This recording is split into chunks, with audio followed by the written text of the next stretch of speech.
This is a presentation about the Performance Audit Report on Forecasting Long-Term Sustainability in Local Government, Report 2 for financial year 2016-17.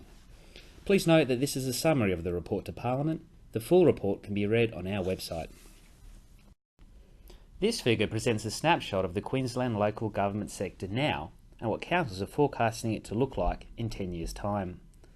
Queensland's 77 councils provide vital infrastructure services that facilitate and grow local economies. Over the next 10 years, the forecasted replacement cost of infrastructure assets will grow by 18.6% to $124.2 billion. They deliver roads, water and sewage services to an estimated 4.8 million people.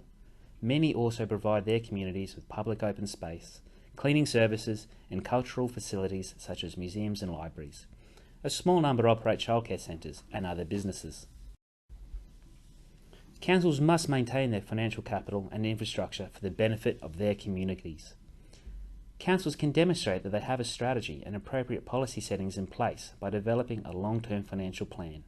10 councils prepared a 2016 to 2025 long-term financial plan. While not currently required, we recommend that all councils prepare this document. This diagram represents how councils demonstrate how they maintain their financial and infrastructure capital. Councils currently are required to prepare long-term revenues, expenditure, assets and liability forecasts. However, many councils are poor at doing this, and several treat it as a compliance exercise. This means these councils lack the direction and insights to make informed financial decisions, and their ratepayers are given limited or unreliable information on where their council is financially heading. Quality forecasts require investment of time and appropriately skilled resources, which some councils either cannot afford or view as an unnecessary overhead. This means they are not well placed to understand the important relationship between future net operating revenues, asset spend and debt, and how these affect their sustainability. We made 4 recommendations to councils to improve the quality of their long-term forecasts and financial planning, and 5 recommendations to the department to improve the framework, their oversight and build capability and capacity in councils. Councils have a limited ability in raising revenue, and many are relying on grants to provide essential services. Councils face many financial challenges, such as managing long-life assets for generations to come, meeting community service expectations, and sometimes repairing infrastructure damaged in natural disasters. This emphasises the need for robust financial planning and forecasting. Over time, councils' expenditure patterns have changed. 10 years ago, approximately 26% of council expenditure was in infrastructure and engineering services. This is maintaining roads and bridges. In 2014-15, it has grown to 35% and is the largest expenditure category. The next biggest component is on maintaining water infrastructure. Appendix K in the report provides similar analysis presented in the last 2 graphs by council segment. Each year, councils have the opportunity to reset their strategic direction, and this can influence their forecasts. There are valid reasons for forecasts to move between years. However, many councils' forecasts are changing significantly due to inaccuracies, poor use of indices, and reactive decision making. Many councils we spoke to don't have a lot of trust in their forecasts, and this stems from poor underlying asset condition data and understanding the optimal time to undertake maintenance and renewals. We have recommended councils immediately work on improving their asset data, and that the department support councils to improve their capability and capacity to understand and develop forecasts. This graph compares when the asset register predicts water assets will need to be replaced to what the council is planning or forecasting to do. The results are graphed against the current expected replacement cost.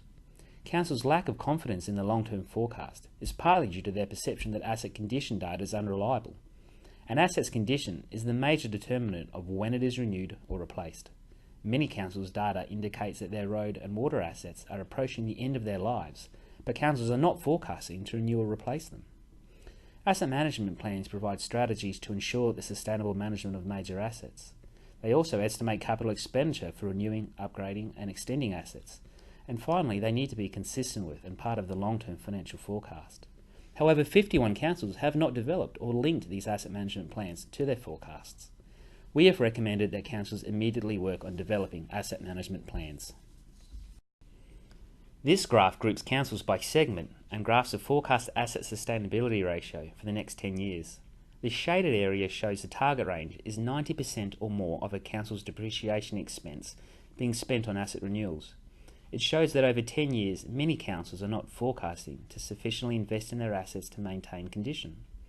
While this ratio has some shortcomings, it provides an indication of whether councils are maintaining their infrastructure by approximating the extent to which a council is replacing its assets as they reach the end of their useful lives.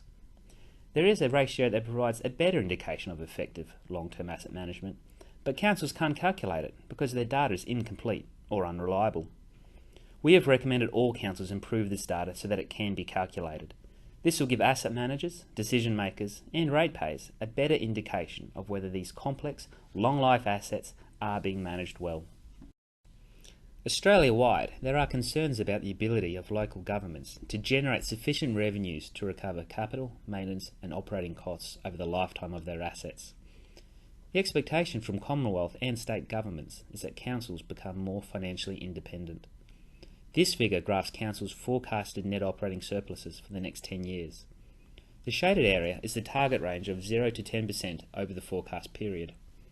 Exceeding 10% can indicate that excessive revenues are being generated, and below 0% over the long term indicates councils are spending more than it can raise. While 24 of 77 councils are forecasting operating deficits over the 10-year horizon, many are forecasting improved conditions over time. However, with limited understanding of their assets and choosing poor indices and not appropriately factoring in growth, many councils' projections are unreliable. As a result, those charged with governance in most councils can't judge if their present and proposed revenue and expenditure policies are financially sustainable.